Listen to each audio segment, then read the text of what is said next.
प्रश्नावली 1.1 का छठा क्वेश्चन कर रहे हैं। छठे क्वेश्चन में लिखा है कि 6/13 को -7/16 के व्युत्क्रम से गुणा कीजिए। यानी 6/13 को -7/16 के व्युत्क्रम से गुणा करना है। ध्यान देना, -7/16 से गुणा नहीं करना, -7/16 के व्युत्क्रम से गुणा करना है। तो पहले -7/16 का व्युत्क्रम निकालना है, उसके बाद इससे गुणा करना है, तब जो आएगा उसे आंसर बोला जाएगा।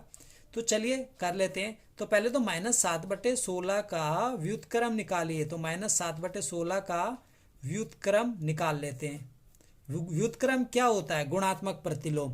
तो -7/16 का व्युत्क्रम होएगा माइनस में 16/7। व्युत्क्रम कैसे निकालते हैं? जो नीचे दिए संख्या उसको ऊपर लिख देते हैं और जो ऊपर दिया उसको नीचे लिख लेते हैं और चिन्ह जो है उसको ऐसे का ऐसे ही लगा देते हैं।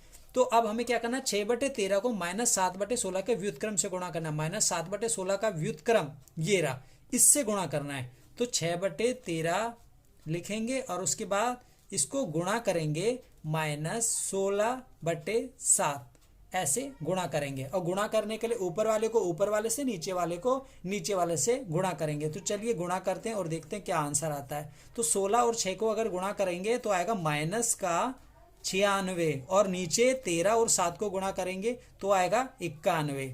तो ये होगा आंसर। प्रश्नावली 1.1 का 7वां क्वेश्चन है, बताइए कौन से गुणधर्म की सहायता से आप इस के रूप में अभिकलन करते हैं। अब ये रूप क्या है, यह कौन सा गुणधर्म है, हम समझ लेते हैं। चलिए 1/3 गुणा में 6 इंटू में 4/3, ये ब्रैकेट में लिखा हुआ है। और यहाँ पर देखते हैं 1/3 गुणा में 6 और 4/3 पीछे लिखा हुआ है। इन दोनों में फ़र्क समझते हैं। तो फ़र्क क्या है? 1/3 ऐसे लिखा हुआ है और 6 और 4/3 ब्रैकेट में लिखा है। लेकिन यहाँ पर 1/3 और 6 को ब्रैकेट में कर दिया और 4/3 को खाली छोड़ दिया। इस गुणधर्म को क्या बोला जाता है? यानी हम ब्रैकेट को इधर से हटा के इधर भी कर सकते हैं या इधर से हटा के इधर भी कर सकते हैं, ये बिल्कुल सही है। लेकिन इस गुणधर्म को बोला क्या जाता है? तो यह गुणधर्म हमें यहाँ लिखना है। तो इस गुणधर्म को बोला जाता है सहचारिता। क्या बोला जाता है? सहचारिता। तो हमें याद रखना है इस गुणधर्म को बोला जाता है सहचारिता। इस गुणधर्म में क्या होता है? ब्रैकेट को इन दोनों पे भी लगाया जा सकता है या इन दोनों पे भी लगाया जा सकता है। ये हटाकर आगे पीछे कहीं भी लगा सकते हैं। और हम ये लाइन लिख देंगे, सहचारिता के गुणधर्म की सहायता से अभिकलन करते हैं। इस लाइन को लिख देंगे, सहचारिता यह है गुणधर्म। प्रश्नावली 1.1 का 8वां क्वेश्चन कर रहे हैं। 8वें क्वेश्चन में लिखा है, क्या -1 सही 1/8 का गुणात्मक प्रतिलोम 8/9 है? क्यों अथवा क्यों नहीं? अगर यह इसका गुणात्मक प्रतिलोम होगा तो इन दोनों को गुणा करने पर क्या आएगा? 1। हम पहले भी पढ़ चुके हैं कि गुणात्मक प्रतिलोम क्या होता है। जैसे कोई संख्या a दे रखी है और इसका अगर गुणात्मक प्रतिलोम जो कि 1/a होगा, इसको अगर गुणा किया जाए और आंसर में 1 आता है तो यह कहलाता है गुणात्मक प्रतिलोम, इसका गुणात्मक प्रतिलोम कहलाता है। लेकिन अगर इन दोनों को गुणा करने पर 1 नहीं आता है तो यह गुणात्मक प्रतिलोम नहीं होता है। तो हम क्या करेंगे? इसको इससे गुणा करेंगे और फिर देखते हैं 1 आएगा तो गुणात्मक प्रतिलोम होगा, नहीं आएगा तो गुणात्मक प्रतिलोम नहीं है। अब चलिए इसे गुणा करते हैं, इसको इससे गुणा करते हैं। चलिए गुणा करते हैं। -1 सही 1/8 को गुणा करेंगे 8/9 से। आगे गुणा करते हैं, इसको 8 है कम 8 और इसको जमा किया जाता है 9, तो यहाँ आएगा -9/8 गुणा करेंगे 8/9 से।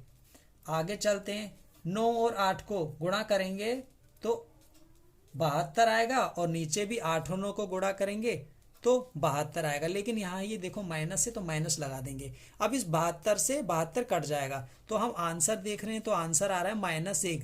लेकिन गुणात्मक प्रतिलोम तभी होगा जब आएगा 1, वो भी प्लस का, माइनस नहीं आना चाहिए, लेकिन यहाँ माइनस का आ रहा है तो यह जो है इसका गुणात्मक प्रतिलोम नहीं है। तो हम यह लाइन यहाँ पर लिख देंगे, यह लाइन लिख देंगे हम, अतः -1 सही 1/8 का गुणात्मक प्रतिलोम 8/9 नहीं है क्योंकि गुणनफल 1 नहीं है। ये लाइन हम लिख देंगे, ये आंसर हो गया। हम प्रश्नावली 1.1 का अब 9वां क्वेश्चन कर रहे हैं। ये बिल्कुल 8वें क्वेश्चन के तरह ही है। क्या 3 सही 1/3 का गुणात्मक प्रतिलोम 0.3 है, क्यों अथवा क्यों नहीं, ये क्वेश्चन है।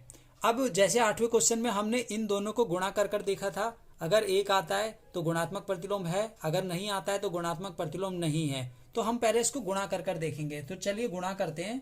3 सही 1/3 को गुणा करेंगे हम 0.3 से।